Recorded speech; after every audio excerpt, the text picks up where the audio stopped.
اعوذ باللہ من الشیطان الرجیم بسم اللہ الرحمن الرحیم اللہم صلی علی سیدنا و مولانا محمد وعلی آل سیدنا و مولانا محمد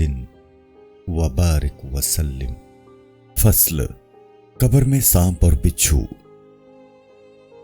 محترم، اگر تم کہو کہ ظاہراً شرعی طور پر یوں محسوس ہوتا ہے کہ قبر میں سانپوں کو ظاہری آنکھوں سے دیکھیں گے، مگر جو یہ بتایا جا رہا ہے کہ وہ ازدہت روح کے اندر ہوں گے تو ظاہراً انہیں دیکھا جائے گا، تو یہ شبہ بھی دور کر لیں کہ وہ سانپ ظاہراً بھی دیکھے جا سکتے ہیں، لیکن ان کا دیکھنا مرنے پر منحصر ہے۔ جو لوگ ابھی عالم دنیا میں ہیں انہیں دیکھنا ممکن نہیں، اس لیے کہ جس امر کا تعلق اس عالم سے نہیں اسے یہاں نہیں دیکھا جا سکتا۔ البتہ یہ سانپ مردے کو ویسے ہی نظر آتے ہیں جیسے کہ وہ عالم دنیا میں ہی دیکھ رہا ہے، حالانکہ دنیا والے نہیں دیکھ رہے۔ اسے یوں سمجھیے کہ خواب میں بعض سونے والے سانپ وغیرہ ایسے دیکھتے ہیں کہ وہ انہیں ڈس رہا ہے، مگر اس کے پاس جاگنے والے کو اس کی اس کیفیت کا کچھ پتہ نہیں چلتا، اسے سانپ نظر نہیں آتے، حالانکہ سونے والا خواب میں ڈنگ پہ ڈنگ کھا رہا ہوتا ہے، مگر جب وہ نیند سے بیدار ہوتا ہے تو نہ سانپ نہ اس کے اثرات ہوتے ہیں۔ اگر خواب میں سانپ نے کسی کو ڈس لیا تو اس کی تعبیر میں کہا جاتا ہے کہ اسے کوئی دشمن نقصان پہنچائے گا، اور اس بنا پر روحانی تکلیف محسوس ہوتی ہے، نیز دل پر اپنا اثر کرتی ہے۔ اگر تم اسے مزید سمجھنا چاہو تو اس کی مثال یوں دی جا سکتی ہے کہ خواب میں سانپ کے ڈسنے کے بعد واقعی دشمن اسے نقصان پہنچائے تو وہ کہنے لگتا ہے کہ جو کچھ میں نے خواب میں دیکھا تھا اس کی تعبیر بھی سامنے آ گئی، کاش کہ سانپ مجھے ڈس لیتا، مگر یہ دشمن مجھ پر غالب نہ تھا، کیونکہ دشمن کے غلبہ سے مجھے روحانی تکلیف اٹھانا پڑی، وہ جسمانی زخموں سے کہیں بڑھ کر ہے۔ اس طرح اگر تیرا خیال ہو کہ یہ سانپ اپنا کوئی وجود نہیں رکھتا اور خواب میں جو دکھائی دیتا ہے یہ محض خواب و خیال ہی ہے، تو یہ تمہاری فاحش غلطی ہے، کیونکہ وہ سانپ موجود ہے، اس لیے کہ جس چیز کا وجود پایا جائے حقیقتاً وہ موجود ہوتی ہے، اس لیے کہ عدم کی صورت میں خواب میں وہ چیز کیسے دیکھی جا سکتی ہے، اور جسے تو خواب میں دیکھ سکتا ہے اس کے وجود کو تسلیم کرنا ضروری ہے، خواہ کسی دوسرے کو نظر آئے یا نہ آئے۔ اور اسی طرح جسے تو نہیں پا سکتا، اگر باقی سارے لوگ اسے پا لیں تو وہ تیرے لیے نہ ہونے کے برابر ہے۔ پھر عذاب اور عدم عذاب دونوں سے مرنے والے کو دوچار ہونا پڑا ہے، اور خواب کی کیفیت میں جاگنے والے کو بھی اچھی طرح معلوم ہو چکا ہے، تو اس سے کیا فرق پڑتا ہے اگر دوسروں کو کچھ بھی پتہ نہ چلے۔ ہاں، مرنے والے اور سونے والے میں یہ ایک بدیہی فرق ہے کہ سونے والا جلد بیدار ہو کر خواب کے عذاب سے جلد نجات حاصل کر لیتا ہے، جو سانپوں کے ڈسنے کی صورت میں اسے ہو رہا تھا، اس لیے اسے محض خیال اور فہم کا نام دیتا، جبکہ مرنے والا مسلسل اسی کیفیت میں پڑا رہتا ہے، کیونکہ مرنے کے بعد زندہ ہونے کی کوئی حد ہی مقرر نہیں، اس لیے وہ مستقل طور پر عذاب میں گرفتار رہتا ہے اور یوں ہی محسوس کرتا رہتا ہے جیسے عالم محسوسات کا معاملہ ہے۔ شرع میں یہ کہیں مذکور نہیں کہ قبروں میں جو عذاب کے لیے ازدہے یا بچھو ہوتے ہیں وہ ایسے ہی ہوں گے جو عالم دنیا سے متعلق ہیں، اور انہیں عوام ظاہری آنکھوں سے دیکھ سکتے ہیں تاکہ وہ گواہی دے سکیں۔ البتہ اگر کوئی شخص عالم دنیا میں ہوتے ہوئے بھی اس دنیا میں نہ رہے اور اس پر سونے اور مرنے والوں کے احوال ظاہر ہو جائیں تو وہ ان ازدہوں اور بچھوؤں کو اپنے پاس پائے گا۔ البتہ انبیاء و مرسلین علیہ السلام اور اولیاء عظام حالت بیداری میں انہیں دیکھ لیتے ہیں، اس لیے کہ عالم دنیا اور عالم برزخ ان کے لیے برابر ہیں، اس جہاں کی اشیاء ان کے لیے قطعاً حجاب نہیں بن سکتی۔ اس عنوان کو اس بنا پر طویل کرنا پڑا کہ بعض جہلا اور بے وقوف اسی بنا پر ہی عذاب قبر کے منکر ہیں، بلکہ قبروں میں جا کر جھانکتے تاکتے ہیں، جب چشم ظاہر سے کچھ نہیں دیکھ پاتے تو حقیقت سے ہی انکار کر بیٹھتے ہیں۔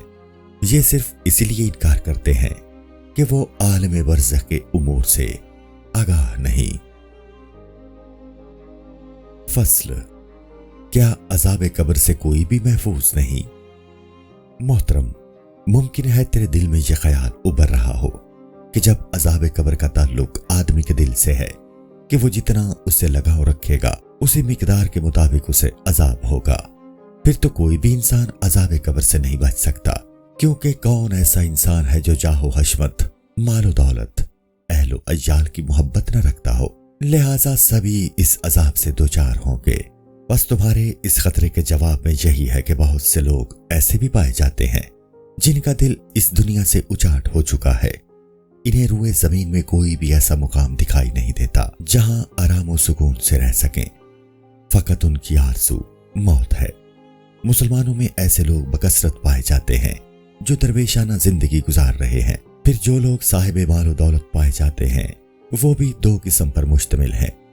ایک تو وہ ہیں جن کے پاس مال و دنیا بھی ہے اور حب خداوند تعالیٰ بھی، جب ان کی محبت حقیقی اور دائمی ہوگی تو وہ عذاب قبر سے محفوظ رہیں گے۔ ان کی مثال ایسے ہے جیسے کسی شخص کا شہر میں مکان ہو اور پھر اس سے مانوس بھی ہو، لیکن وطن، قوم، ملت کو اپنے شہر اور اپنی رہائش گاہ سے بھی زیادہ عزیز رکھتا ہو، اور اگر حکومت کی طرف سے اسے ہجرت کا حکم ہو تو اس پر فوری عمل کرتے ہوئے اپنے گھر بار اور مال و دولت کو پرے ماہ کی بھی حیثیت نہ دے اور وہاں سے چل نکلے،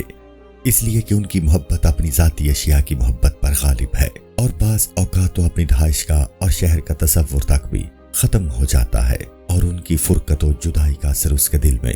ہرگز نہیں رہتا۔ پھر بھی انبیاء و اولیاء صالحین مسلمانوں کے دل میں اہل و عیال، شہر اور مال کی محبت موجود بھی ہو تو پھر بھی اللہ تعالیٰ کی محبت کا غلبہ ہی ان کے قلوب پر طاری رہتا ہے، اسی کی لذت اور ذوق سے وہ سرشار رہتے ہیں اور ان اشیاء کو معدوم سمجھتے ہیں، اور یہ لذت موت سے ظہور پذیر ہوتی ہے جو انہیں عذاب قبر سے محفوظ رکھتی ہے۔ بس وہ لوگ جو خواہشات دنیوی کے خوگر ہوتے ہیں وہ اس عذاب سے کیسے بچیں گے، اور زیادہ تر لوگ دنیوی محبت میں ہی مبتلا ہوتے ہیں، اسی بنا پر اللہ تعالیٰ نے فرمایا یہ لوگ طویل عرصہ مبتلا عذاب رہیں گے، پس جب دنیا سے کوچ کیے انہیں ایک خاصا عرصہ ہو چکا ہوگا اور لذات دنیوی فراموش کر چکے ہوں گے تو اللہ تبارک و تعالیٰ کی حقیقی الفت جو ان کے دلوں میں چھپی ہوئی تھی از سر نو بیدار ہوگی، تو اس کے سبب وہ عذاب سے رہائی پائیں گے۔ سورہ مریم۔ اسی بات کو یوں سمجھیے کہ جسے ایک مکان کی بجائے دوسرا مکان اچھا لگتا ہے یا ایک شہر سے دوسرا شہر دل لبھاتا ہے، اسی طرح ایک عورت سے دوسری عورت محبوب ہے، پھر بھی محبت و الفت ان چیزوں سے بھی ہے۔ ایسے آدمی کو اس کی محبوب ترین اشیاء سے دور کر دیا جائے اور دوسری کے قریب، تو بے شک کئی دن ان محبوب ترین اشیاء کی مفارقت پر مبتلا غم و حزن رہے گا، لیکن ایک نہ ایک دن انہیں بھول جائے گا اور دوسری اشیاء کی طرف رغبت اختیار کر لے گا۔ آہستہ آہستہ ان کی بھی محبت جگہ بنا لے گی، گو قبل ازیں ان سے اسے اتنی محبت نہیں تھی، اور وہ بدنصیب جسے اللہ تعالیٰ کی ذات والا برکات سے بالکل ہی لگاؤ نہیں، وہ عذاب قبر میں ہمیشہ ہمیشہ رہے گا، کیونکہ اسے تو محض اسباب دنیا سے ہی محبت تھی جو اسے چھن چکے ہیں، تو پھر اس کی آزادی کی کوئی صورت پیدا نہیں ہوگی، اور کفار کا دائمی عذاب میں گرفتار رہنے کا بھی یہی باعث ہے۔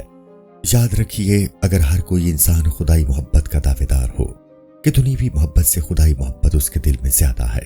تو اس کی آزمائش ضروری ہے، اس لیے ججمنٹ کرنے یعنی پرکھنے کا اعلیٰ پایا بھی جاتا ہے، وہ یہ کہ جس کا نفس اس بات کا متقاضی ہو کہ فلاں چیز اسے میسر ہو مگر حکم الہی اس کے برعکس ہے، تو ایسی صورت میں دیکھا جائے گا کہ اس کا دل کس طرف راغب ہے۔ اگر وہ حکم الہی بجا لاتا ہے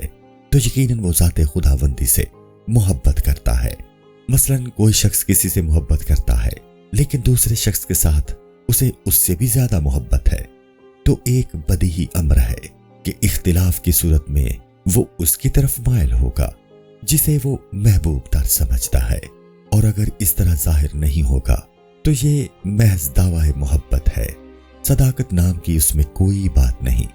بناء علیہ رسول کریم صلی اللہ تعالی علیہ وآلہ وسلم فرماتے ہیں لا الہ الا اللہ محمد الرسول اللہ پر یقین رکھنے والے ہی عذاب الہی سے اپنے آپ کو بچا سکتے ہیں، لیکن کلمہ کا ورد رکھنے کے باوجود दुनियावी उमूर को दीनी मामलात पर तरजीह देते हैं तो बारी ताला का इरशाद होता है ये झूठे हैं, इसलिए कि अहकाम इलाही को पसे पुश्त डालकर महज जुबान से कलमा पढ़ते रहना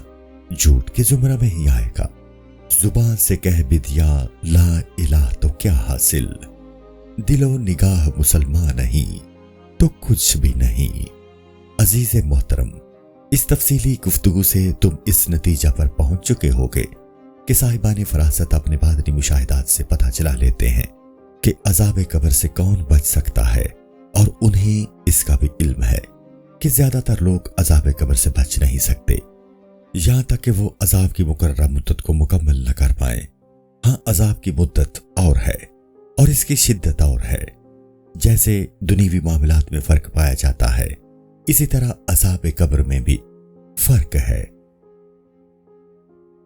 फसल,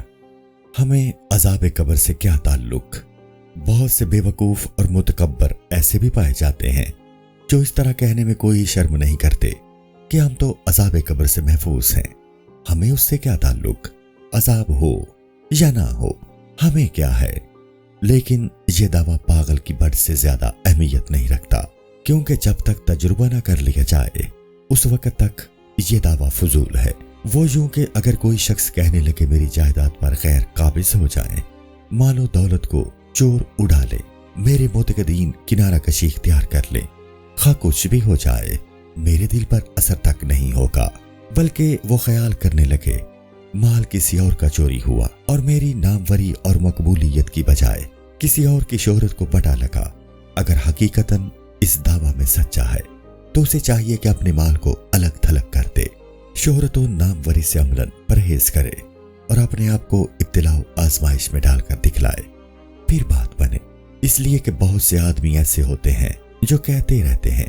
कि हमें औरत और कनीज से कोई रग़बत नहीं, मगर जब बीवी को तलाक दे दे या लौंडी फरोख्त कर दी तो अब उसकी मोहब्बत की आग जो उसके दिल में दबी हुई थी भड़क उठी, फिर दीवाना वार आतिश इश्क में जलने लगा। बस जो शख्स ये चाहता है कि वो अज़ाब कब्र से महफूज रहे,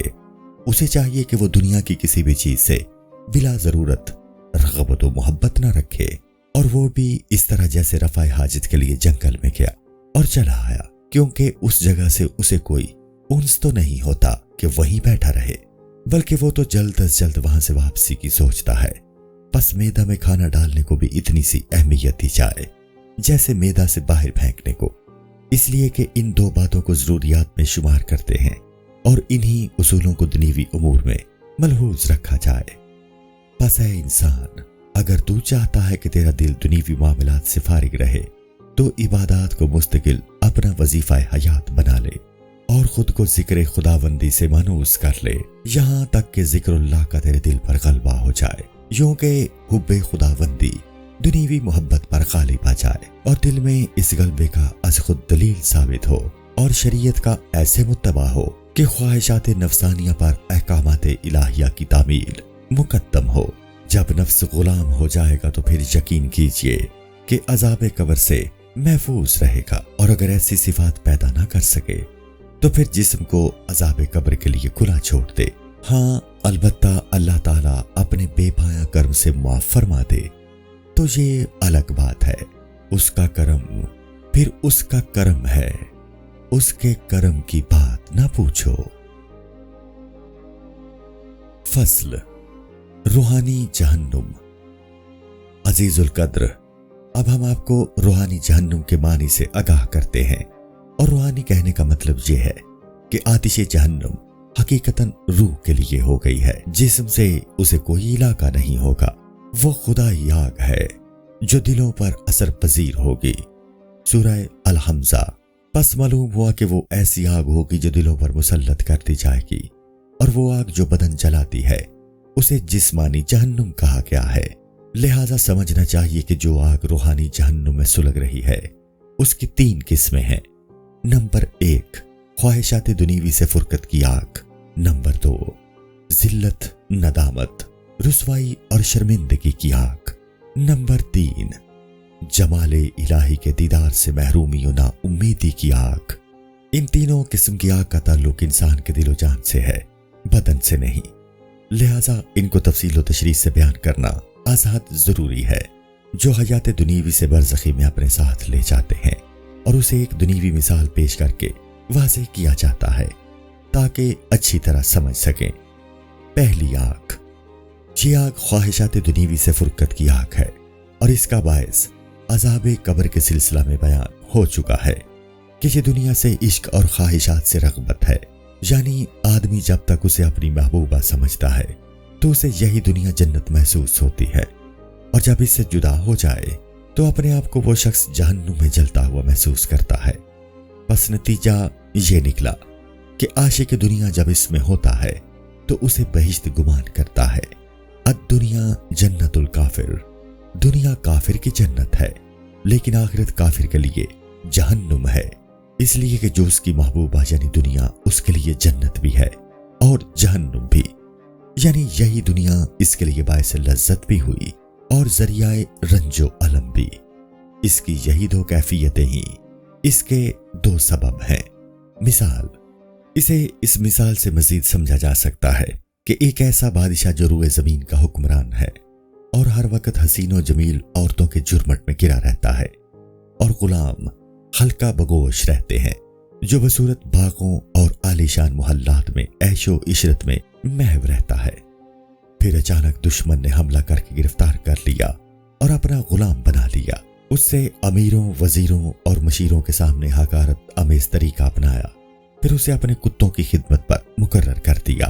اور اس کے روبرو اس کی عورتوں کو نہ صرف اپنے تصرف میں لے لیا بلکہ اپنے غلاموں کو بھی ان سے ہر خواہش پوری کرنے کی اجازت دے دی، نیز خزائن شاہی کو اس کے دشمنوں میں تقسیم کرا دیا ہو۔ تو سوچئے اس بادشاہ کو کتنا صدمہ پہنچے گا۔ بلا شبہ ایسی حالت میں سلطنت، بیوی بچے، غلام، کنیزیں، خزائن اور دیگر انواع و اقسام کی نعمتوں سے جدائی کی آگ اسے ایسے جلائے گی کہ وہ پکار اٹھے گا کہ کاش کہ یک بار کی ہلاک کر دیا جاتا یا کسی ایسے عذاب میں مبتلا کر دیتے جس سے فوری جان نکل جاتی، مگر جس مصیبت کی آگ سے دوچار ہوں اسے دیکھنا نصیب نہ ہوتا۔ یہ پہلی آگ کی مثال ہے۔ جیسے مال و دولت، قدر و رفت، شان و شوکت میں وسعت و کشادگی ہوگی، اسی قدر ہی یہ خواہشات دنیوی کی فرقت کی آگ اسے جلائے گی۔ پس جس کسی کا دل سے عشق دنیا زیادہ ہوگا، اس کے جدا ہونے پر اس کی روح میں جدائی کی آگ بھی زیادہ بھڑکے گی، اور اس آگ کی مثال دنیا میں دی ہی نہیں جا سکتی، اس لیے کہ اس جہاں میں جتنے بھی رنج و الم اور دکھ درد ہوتے ہیں وہ بتمام ہی دل و جان میں متمکن نہیں ہوتے، اس لیے کہ حواس خمسہ اور مشاغل دنیا دل کو ادھر ادھر مصروف رکھتے ہیں، اور یہ مشاغل ہی حجاب قلب ہیں، اس لیے رنج و الم کو اچھی طرح متمکن نہیں ہونے دیتے۔ یہی سبب ہے کہ کوئی پریشان اور غمزدہ جو کچھ آنکھ سے دیکھتا اور کانوں سے سنتا ہے اسی میں محو ہو جاتا ہے، تو ایسی حالت میں اسے غم یاد نہیں رہتا، مگر جو ان مشاغل سے ذرا توجہ ہٹی پھر انہی رنج و الم کا بار سر پر آ پڑتا ہے، بلکہ پہلے سے زیادہ تکلیف دہ ثابت ہوتا ہے۔ یہی وجہ ہے کہ جب کوئی مصیبت کا مارا سو جاتا ہے تو بیدار ہونے پر اس کا غم و الم دل پر مزید بوجھ کا سبب بنتا ہے، اس لیے کہ ایسی حالت میں اس کی طبع شفاف ہوتی ہے، اس لیے یہ نیند سے قبل وہ کسی نہ کسی کام میں مشغول تھا، مگر بیداری کے وقت چونکہ اس کے دل پر کسی شغل کا بار ہی نہیں تھا بلکہ خالی تھا، تو اب اس کے دل پر زیادہ بوجھ پڑے گا اور اس کا اثر بھی مزید ہوگا۔ مثلا جب کوئی شخص خواب سے بیدار ہوتے ہی کوئی اچھی اور دلکش آواز سماعت کرتا ہے تو اس کا اثر زیادہ ہوتا ہے۔ اس کا بس ایک ہی سبب ہے کہ اس وقت اس کا دل شفاف تھا اور دیگر حسات کا اس پر اثر تک نہ تھا۔ البتہ جب انسان فوت ہو جاتا ہے تو وہ حواس خمسہ سے بالکل خالی ہوتا ہے، بناء علیہ یا تو وہ رنج و الم کا مرکز بن جاتا ہے یا پھر خوشی و مسرت کا گہوارہ ثابت ہوتا ہے۔ اور یہ بھی نہ سمجھیے کہ وہ آگ دنیوی آگ کی مانند ہوگی، بلکہ اسے تو 70 پانیوں سے گزار کر اس دنیا میں اتارا گیا ہے۔ مزید سمجھنے کے لیے بجلی کی مثال تمہارے سامنے ہے کہ اسے پانی سے ہی تیار کیا گیا ہے، تار سے گزرنے کے باوجود نظر نہیں آتی، حالانکہ اس میں آگ یعنی بجلی موجود ہے۔ تابش قصوری۔ دوسری آگ ذلت، ندامت، रुसवाई और शर्मिंदगी की आग। इसे यूं समझिए कि बादशाह किसी कमीने आदमी को बुलंद मर्तबा अता फरमा दे, बल्कि उसे नायब मुमलिकत के ओहदे पर फाइज करके और अपने अहले खाना में आने जाने की खुली इजाजत दे दे, यहां तक कि जुमला अहले हरम उसके सामने बेहिजाब आने जाने लगे, किसी किस्म का कोई पर्दा न रहे। नेज बादशाह अपने खजाने भी उसके सुपुर्द कर दे और अपने अंदरूनी बैरूनी उमूर में उस पर कुल्ली एतमाद जमा ले, मगर इसके बरअक्स वो कमीना अंदरूनी तौर पर आमादाए बगावत हो, सरकशी और बदमाशी पर कमर बस्ता होकर खजाने शाही पर तसर्रुफ करने लगे और साथ ही साथ बज़ाहिर अमानत और दयानत का झांसा देता रहे। मगर एक दिन ऐसा भी आ जाए जब वो शाही हरम के साथ अपनी खवासत का मुजाहिरा कर रहा हो तो अचानक उसकी निगाह उठे और देखे कि बादशाह उसकी इन घटिया हरकत को रोशनदान से मुलाहिजा कर रहा है, और उसे ये भी ख्याल आए कि मेरी इन हरकत को सिर्फ आज ही बादशाह ने नहीं देखा बल्कि हर रोज देखता रहा है, मगर नजरअंदाज महज इस वजह से कर रखा है कि इसकी खयानत ज्यादा से ज्यादा हो जाए, यहां तक कि इसे गिरफ्तार अजाब करके कैफरे किरदार तक पहुंचाया जा सके। अब सोचिए ऐसी जिल्लत और रुसवाई के वक्त उसे शर्मो नदामत की कैसी भयानक और वहशतनाक आग का सामना करना पड़ेगा जो उसके जानो दिल में सुलग रही होगी। बावजूद जिस्म की सलामती के उसका दिल यही चाहेगा काश के जमीन में गर्क हो जाए ताकि इस बेहयाई और बेहद शर्मिंदगी से रिहाई नसीब हो। अजीज मोहतरम, बस याद रखो अपनी आदत के मुताबिक जो भी दुनियावी काम करता है वो तुझे भले महसूस होते हैं, उम्दा दिखाई देते हैं, हालांकि हकीकतन वो निहायत कबीह, बदसूरत, रुस्वाकुन और नाजेबा हैं, और जब रोज़े कयामत उनकी हकीकत अयां होगी तो तुझे जिल्लत रुसवाई अच्छी तरह नजर आएगी, तो लाजिमन तुझे नदामत की आग में जलना पड़ेगा। मिसाल के तौर पर यूं समझिए कि अगर आज तू किसी की गीबत करता है तो अपने आप को ऐसे देखेगा जैसे अपने भाई का गोश्त खा रहा है और समझता है कि रोस्ट शुदा मुर्ग खाया जा रहा है, और फिर जब मालूम होगा कि ये तो मुर्दा भाई का गोश्त है तो फिर तुझे कितना बुरा महसूस होगा और इसके बायस तेरे दिल में कैसी आग सुलग रही होगी। यही गीबत की रूह और हकीकत है जो आज तुझसे पोशीदा है, कल कयामत को जाहिर होगी। इसीलिए कहा गया है कि अगर किसी ने ख्वाब में देखा कि वो मुर्दा भाई का गोश्त खा रहा है तो उसकी ताबीर यही है कि वो उसकी गीबत में मुब्तला है। अजीज़े मोहतरम, अगर तू दीवार पर से पत्थर फेंकने लगे फिर तुझे कोई खबर करे कि ये पत्थर तो तेरे घर में ही पड़े रहे हैं और तेरे बच्चों की आंखें फोड़ रहे हैं, फिर जल्दी से घर आकर देखे कि वाकई इन पत्थरों से उसके बच्चों की आंखें अंधी हो चुकी हैं, तो फिर गुमान कर तेरी हालत क्या होगी और इस अमल के बायस तेरे अंदर कैसी आग भड़क रही होगी। यही हसद की रूह और हकीकत है कि तू मुखालिफ के नुकसान का तालिब रहता है। तेरी इबादतें जो तेरे लिए आंख का नूर होंगी वो उसके नामाए अमाल में मुंतकिल कर दी जाएगी, जिससे तू हसद करता है और तू इबादत से महरूम कर दिया जाएगा। और आज बच्चों की आंखें जितना तेरे काम आती हैं, कयामत में तेरी इबादत उनसे ज्यादा काम आएगी, क्योंकि इबादत ही तेरी सादत का बायस है। अहलो अजाल जरिया सादत नहीं तो कल रोजे कयामत सूरतें अरवाह हकीकतों की ताबे होंगी। इंसान जो कुछ भी देखेगा उसे सूरतन ही देखेगा, तो जाहिर है जब तेरा पोल खुलेगा नदामत और शर्मिंदगी सूरत में नजर आएगी। यही वजह है कि ख्वाब उस आलम आखरत से नजदीक तर है, इसलिए कि ख्वाब में हर चीज की सूरत मानी के मुवाफिक हुआ करती है। जैसे कि हिकायत बयान करते हैं, हिकायत मुअज्जन और माह रमजान में अजान बयान करते हैं कि एक बार कोई शख्स हजरत इमाम मोहम्मद इब्ने सिरीन रज़ियल्लाहु ताला अन्हु की खिदमत में हाजिर हुआ और अर्ज करने लगा, मैंने ख्वाब देखा है कि मेरे हाथ में एक अंगूठी है जिससे मैं आदमियों के मुंह और औरतों की शर्मगाहों पर मोहर लगा रहा हूं। आपने फरमाया तू मुअज्जन है और माह रमजान में कबल अस वक्त सुबह की अजान देता है। वो बोला, बिलाशुबा मैं ऐसे ही करता हूं। अब गौर तलब ये अमर है कि आलमी ख्वाब में इस बार इस मुहम्मला की हकीकत कैसे आश्कार कर दी गई। माह रमजान में अजान देना जिक्र खुदाबंदी की एक सूरत है और अजान फजर उसकी रूह और हकीकत है कि वो खाने पीने और मुबाशरत से रुक जाने का बायस है। तुझे इसकी निशानियां और नमूनों से आगाह किया जाता है। बावजूद इसके फिर भी तुझे कोई खबर नहीं होती। ऐसे ही हदीस शरीफ में है कि रोज़े क़यामत दुनिया को एक बूढ़ी औरत की सूरत में दिखाया जाएगा जो निहायत बदशक्ल और भयानक होगी। जो भी उसे देखेगा तो पुकार उठेगा,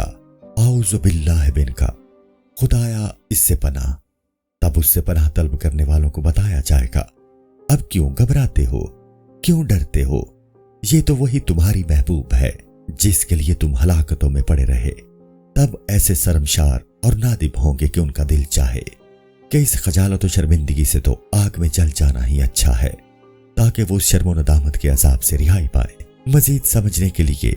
इस हिकायत को सामने रखिए। हिकायत, शहजादा और उसकी अजीब दुल्हन। एक बादशाह ने अपने शहजादे की शादी की। शहजादा उरूसी की रात खूब शराब पीकर मस्ती के आलम में दुल्हन को तलाश करने लगा। चूंकि उसके होशो हवास उड़ चुके थे, इसलिए रास्ता भूलकर घर से कहीं दूर जा निकला और उसे एक घर में चिराग जलता दिखाई दिया। उसने समझा यही दुल्हन का मकान है। अंदर चला गया। कुछ लोग सोए दिखाई दिए। उन्हें हर मुमकिन जगाने की कोशिश की मगर वो बेदार न हुए। उसने गुमान किया गहरी नींद में है। उन्हीं में एक नई चादर ओढ़े हुए पाया। दिल ने पुकारा, यही तुम्हारी दुल्हन है। बस आगे बढ़ा और उसकी आगोश में जा लेटा। जरा चादर हटाई तो खुशबू ने दिमाग को मुअत्तर कर दिया। उसको यकीन हुआ बस यही दुल्हन है जिससे खुशबू की लिपटें आ रही हैं। न आओ देखा न ताओ, उससे लिपट गया और मुबाशरत करने लगा। अपनी जुबान जब उसके मुंह में डाली तो रतूबत निकलकर उसके मुंह में आ पड़ी। वो समझा इजहार मोहब्बत कर रही है और गुलाब छिड़क रही है। जब दिन चमका, होशो हवास बहाल हुए तो क्या देखता है कि वो तो घर की बजाय आतिश परस्तों का मकान है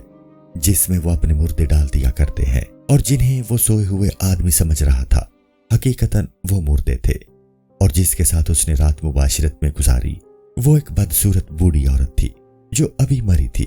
और जो खुशबू आ रही थी वो काफूर की थी, अतर नहीं था जो अमूमन लोग मुर्दों को कफन ओढ़ते वक्त मला करते हैं। और जो रतूबत उसके मुंह से निकली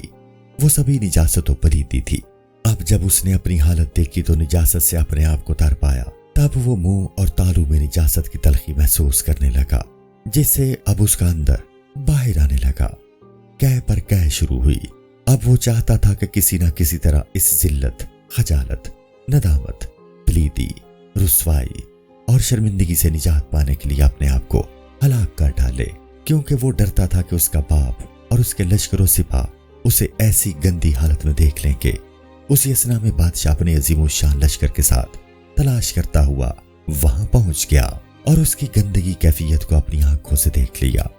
शहजादे की इस वक्त एक ही ख्वाहिश थी, काश के वो इसी वक्त जमीन में दंस जाए और शर्मिंदगी के अजाब से निजात पाए। बैना ही कल हश्र में अहले दुनिया की तमाम लज्जात व शहवात को ऐसी ही सूरत में देखेंगे और मुब्तलाए ख्वाहिशात नफसानिया के बायस उनका जो असर उनके दिल पर कायम रहा होगा वो वैसे ही तलख्तर और बेजार कुन पाएंगे जैसे शहजादे ने निजासतों के बायस मुंह में महसूस किया, क्योंकि इससे भी ज्यादा रुस्वा कुन और जलील तरीन होगा, इसलिए कि वहां की सख्तियों की मिसाल दुनिया में तलाश ही नहीं की जा सकती। फिर भी इस तमसीली हिकायत से वहां की आग का हल्का सा नमूना सामने आ जाता है जो रोज़े महशर दिलो जान में सुलग रही होगी, हालांकि अब भी मौजूद है, मगर जिस्म इससे फिलहाल बेनियाज है। इसी को नदामत, रुसवाई और शर्मिंदगी की आग से मौसूम किया गया है। तीसरी आग, मायूसी व महरूमी और हसरत की आग। जमाले इलाही और मुशाहिदा रब्बानी से महरूमियत के बायस हसरत में जलने का नाम है। जब बड़ी हसरत से कहेगा कि मैं इस सादत से महरूम ना होता, और इस महरूमी का बायस वही अंधापन और जहालत है जो इस दुनिया से अपने साथ ले जाएगा। यानी जिन लोगों ने मारिफत हासिल ना की होगी और मुजाहदा और रियाजत और इल्मो अमल से अपने आईना दिल को उजला नहीं किया होगा, मरने के बाद वो अनवार तजल्लियात इलाही अंधे शीशे में नहीं देख पाएंगे, बल्कि ख्वाहिशात नफसानिया और गुनाहों के बायस आईना दिल को जंग आलूद कर चुके होंगे। तो दिल के अंधे को जलवाए खुदावंदी कैसे दिखाई देगा? अगर तुम महरूमी और हसरत की आग को मिसाली तौर पर समझना चाहते हो तो फर्ज कीजिए तुम चंद लोगों के साथ अंधेरी रात में ऐसे मुकाम पर पहुंचे जहां छोटे छोटे पत्थर बिखरे पड़े थे, लेकिन उनकी रंगत का पता नहीं चल रहा था। मगर तुम्हारे साथी ने कहा, तुम इतने सांग्रेजों में जितने ज्यादा उठाओगे उतना ज्यादा नफा पाओगे। ये सुनते ही हर एक ने ज्यादा से ज्यादा जमा कर लिए, मगर तूने कुछ भी ना उठाए, बल्कि उनके बरक्स ये कहता रहे, ये तो बड़ी बेवकूफी है, बिला वजह इतना ज्यादा बोझ अपनी गर्दन में डाल लूं और तकलीफ से दो चार हूं, और फिर जबकि मुझे ये भी पता नहीं कि ये कल मेरे किसी काम भी आएंगे या नहीं। मगर तुम्हारे रुफा का बोझ उठाए वहां से चल दिए और तू खाली उनका हमरा ही रहा, बल्कि बोझ के बायस उन्हें इस्तेहज़ा मजाक का निशाना बनाता रहा, महज इसलिए कि उन अहमकों ने बिला वजह बोझ उठाया है। इज़हार अफसोस भी करता हुआ यूं कहता जाता था कि जो मेरी तरह साहिब अक्ल दानिश होगा वही मेरी तरह आराम और सुकून से सफर तय करेगा, और अहमक गधे की तरह बोझ तले रहेगा, वो भी महज लालच में आकर जिसके फायदे का इल्म तक नहीं। लेकिन जैसे ही अंधेरे छट गए, उजाला नमूदार हुआ, रोशनी फैली और तेरी नजरें उन पर पड़ी, और मालूम हुआ कि वो पत्थर के टुकड़े नहीं बल्कि वो तो सभी हीरे और जवाहरात थे। उनमें कोई सुर्ख याकूत है और बास मरवारेत, और हर मोती और हीरा ऐसी आबूताब और चमक दमक रखता है कि एक एक दाना लाख लाख दीनार के बराबर है। अब वही लोग बसद हसरत कहेंगे, काश के कुछ और उठा लेते, मगर तू महरूमी के बायस हसरत से मर रहा होगा। फिर हसरत व ख्वाहिशात की आग तेरे अंदर हमेशा सुलगती रहेगी, और वही तेरे रुफा का इन जवाहरात को फरोख्त करके सरदारी की सादत से बहरामंद हो चुके होंगे। जैसे चाहेंगे हासिल करदा दीनारों और अशरफियों को इस्तेमाल मिलाएंगे, तरह तरह की नेमतों से सिमटेंगे, जो चाहेंगे खाएंगे, सैरो तफरी करें और तुझे भूखा नंगा रहने दें, बल्कि मुमकिन हुआ तो तुझे ज़र खरीद गुलाम बना ले और अपना तुझ पर हुक्म चलाए। और अगरचे तू मिन्नतों समाजत से बार बार कहता रहे, लोगों मैं तुम्हारा साथी था, इन दीनारों से मुझे भी हिस्सा दो, लेकिन जवाबन वो तुझे इरशाद बारी से खामोश कर दें कि हमें थोड़ा सा पानी दो उसमें से जो तुम्हें अल्लाह ने अता फरमाया है, तो ईमानदार जवाबन कहें, बेशक अल्लाह ने काफरों पर इन दोनों नेमतों को हराम ठहराया है। सूरह अल-इराफ। नेज वो कहेंगे, कल तुम हम पर तमस्खुर करते थे और आज तुम पर अल्लाह ताला ने हमें इसी तरह हंसने का मौका दिया। बस बहिश्त की नेमतों और दीदारे खुदाबंदी से महरूमी की हसरत में ये मिसाल निहायत मुनासिबत रखती है, जबकि जवाहरात की मिसाल इबादत और तारीकी दुनिया की मिसल है। और जिन लोगों ने जवाहरात और इबादत को महज बोझ के बहाने उठाने से इनकार कर दिया, वो कल कयामत के दिन चीखो पुकार करेंगे और जन्नतियों को पुकार पुकार कर कहेंगे, खुदारा हमें पानी के चंद कतरे इनायत कीजिए। और फिर हसरत का क्यों ना इजहार करें, जबकि अहले मारिफत और साहिबाने इबादत पर तरह तरह की नेमतें सादतें निसार हो रही होंगी, जो दुनिया की तमाम नेमतों से जन्नत की लम्हा भर सादतों और इज्जतों के मुकाबला में कोई चीज ही नहीं। बल्कि वो शख्स जिसे जहन्नुम से आखिर में रिहाई होगी, उसे इतनी नेमतों से नवाजा जाएगा कि तमाम दुनियावी नेमतों से 10 गुना बढ़कर होगी। और ये मुमासलत कीली या वज़नी नहीं, बल्कि रूहानी नेमत के एतबार से होगी। और वो सुकून और इत्मीनान राह तो मुसर्रत जो उसे हासिल होगी, उसे यूं समझिए जैसे कहा जाता है ये गौहर तो 10 दीनार के बराबर है। इससे गौहर का वजन या मिकदार मुराद नहीं ली जाती, बल्कि मकसद ये होता है कि इसकी कदर कीमत और मालियत 10 दीनार है, और यही मालियत इस गौहर की रूह है, ना कि उसकी वजनी या मिकदारी कैफियत। अस्सलामुअलैकुम। पूरी किताब देखने के लिए हमारे YouTube चैनल सूफी समा की प्लेलिस्ट में जाएं। यहाँ आपको मुख्तलिफ बुजुर्गों की किताबें मिलेंगी, और जो किताब पूरी ना हुई उस पर काम तेजी से हो रहा है और रेगुलर बेसिस पर अपलोड होती रहती हैं। आपसे गुजारिश है कि आप हमारे YouTube चैनल को सब्सक्राइब कर लें और बेल नोटिफिकेशन पर क्लिक कर लें, ताकि हमारी आने वाली किताबें आपको मिलती रहें। जज़ाकुल्लाहु खैर।